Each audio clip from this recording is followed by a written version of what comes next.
Assalamualaikum warahmatullahi wabarakatuh. Perkenalkan, nama saya Aga Alfionita, NPM C1 C01983, berasal dari kelas 5C, untuk memenuhi tugas akuntansi keuangan lanjutan 1.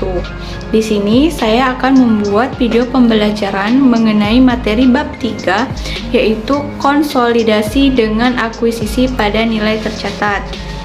Jadi, mengenai konsolidasi ini itu mengenai proses pencatatan laporan keuangan konsolidasian dengan akuisisi pada nilai tercatat yang dilakukan perusahaan induk terhadap saham perusahaan anak pada nilai tercatat. Selanjutnya, terkait karakteristik konsolidasian dengan akuisisi pada nilai tercatat. Ekuitas atau imbalan yang dialihkan berupa kas atau aset lain, di mana imbalan yang dialihkan ini harus sama besarnya dengan nilai tercatat dari ekuitas, maka tidak diferensial atau tidak ada selisih. Selanjutnya itu terkait dengan prosedur konsolidasian. Jadi menurut PSAK 65 revisi 2014 itu, yang pertama itu menggabungkan aset, liabilitas, ekuitas, penghasilan, beban, dan arus kas sejenis dari entitas itu induk dengan entitas anaknya. Kemudian yang kedua itu tentang mengeliminasi jumlah tercatat dari investasi entitas induk pada setiap entitas anak dan bagian entitas induk itu pada ekuitas setiap entitas anaknya. Yang terakhir itu mengeliminasi secara penuh aset dan liabilitasnya, baik itu ekuitas, penghasilan, beban, dan arus kas dalam intrakelompok usaha itu terkait dengan transaksi antar entitas dalam kelompok usaha. Selanjutnya yaitu konsolidasi dengan akuisisi pada nilai tercatat itu terbagi menjadi dua. Jadi ketika perusahaan induk itu mengakuisisi pada nilai tercatat entitas dengan kepemilikan penuh, maka penyusunan laporan keuangan konsolidasian itu terbagi menjadi dua, yaitu yang pertama itu menyusun laporan keuangan konsolidasian itu sesaat setelah akuisisi, maka laporan keuangan konsolidasian yang dibuat itu hanya laporan posisi keuangannya saja. Yang kedua yaitu menyusun laporan keuangan konsolidasian itu setelah periode akuisisi. Selanjutnya, maka akan ada yang namanya yang pertama, yaitu laporan keuangan konsolidasian itu semakin banyak seperti memperoleh laba atau rugi bersih konsolidasian, membuat laporan perubahan modal konsolidasian, laporan posisi keuangan konsolidasian, laporan arus kas konsolidasian. Yang kedua yaitu akan ada penambahan akun seperti beban dan pendapatan. Yang terakhir itu akan ada di mana jurnal eliminasi itu semakin banyak.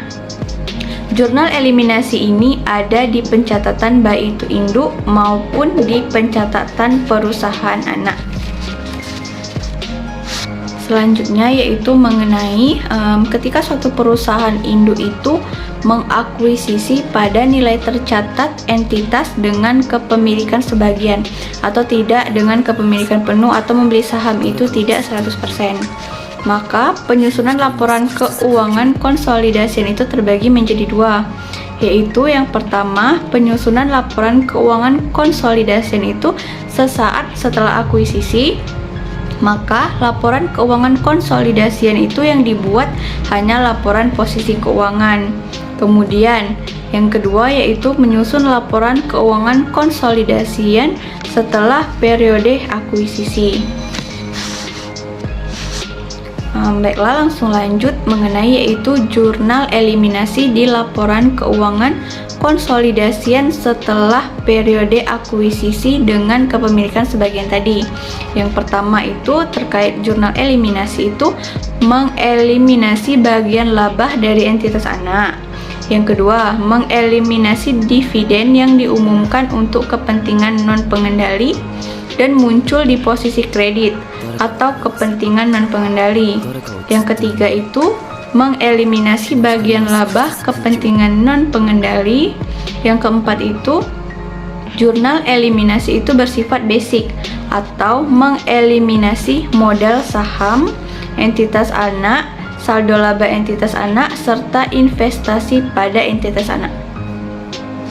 Selanjutnya itu pembahasan mengenai terkait PSAK untuk non-pengendali. Jadi untuk kepentingan non-pengendali ini ada PSAK 65 revisi 2014. Di sini memberikan definisi kepentingan non-pengendali. Jadi kepentingan non-pengendali ini sebagai entitas anak atau tidak dapat didistribusikan secara langsung atau tidak langsung kepada entitas induk. Selanjutnya, untuk lebih lanjutnya mengenai PSAK 65 2014 ini tadi mensyaratkan entitas itu atau entitas induk untuk menyajikan secara terpisah bagian dari kepentingan non-pengendali pada ekuitas dalam laporan posisi keuangan konsolidasian. Jadi untuk kepentingan non-pengendali ini harus dipisahkan dari laporan keuangan konsolidasian. Baiklah, selanjutnya akan membahas mengenai dalam penyusunan laporan konsolidasian ini akan ada. Yang pertama itu akan ada jurnal eliminasi. Jadi untuk jurnal eliminasi ini bukanlah bagian dari siklus akuntansi. Jadi jurnal eliminasi ini tidak ada di siklus akuntansi atau memang pencatatannya itu terpisah dari siklus akuntansi. Jurnal eliminasi ini tidak sama juga dengan jurnal penyesuaian, karena kalau jurnal penyesuaian masuk ke siklus akuntansi. Kemudian untuk jurnal penutup dan jurnal umumnya, jurnal eliminasi ini adalah jurnal yang dibuat dalam kaitannya dengan proses laporan keuangan konsolidasian, atau jurnal eliminasi ini dibuat karena suatu perusahaan itu apabila dia memiliki transaksi antara transaksi induk dengan itu perusahaan anak, maka harus ada jurnal eliminasi agar perusahaan atau pihak luar itu tidak merasa dibohongi untuk adanya transaksi antara induk dan anak. Selanjutnya itu membahas mengenai isu seputar konsolidasi. Untuk isu seputar konsolidasi ini, pencatatan investasi saham ini menggunakan metode biaya. Artinya, tidak mencatat bagian laba ketika perusahaan anak itu membagikan laba, lalu mengeliminasi dividen bagian milik perusahaan induk. Menindaklanjuti yang bagian awal tadi, jadi jika kepemilikan itu lebih dari 50%, maka pencatatannya bisa dengan metode ekuitas atau metode biaya, tidak menggunakan metode nilai wajar. Karena untuk metode biaya dan metode nilai wajar itu tadi lebih khusus ke pihak perusahaan yang tidak memiliki pengaruh signifikan. Jadi untuk perusahaan yang lebih dari 50% itu boleh memilih antara metode ekuitas dan metode biaya. Jadi itulah mungkin penjelasan mengenai bab 3 tentang konsolidasi dengan akuisisi pada nilai tercatat tadi sudah dipaparkan. Jadi itulah penjelasan dari saya. Saya undur diri. Saya mohon maaf apabila ada kesalahan atau salah kata atau terdapat penjelasan yang kurang baik atau kurang jelas. Saya ucapkan terima kasih.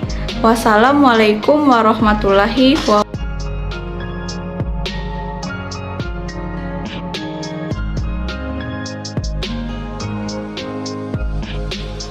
誰かの声がする。誰かをずっと呼んでいる。日の光が少しずつ空気を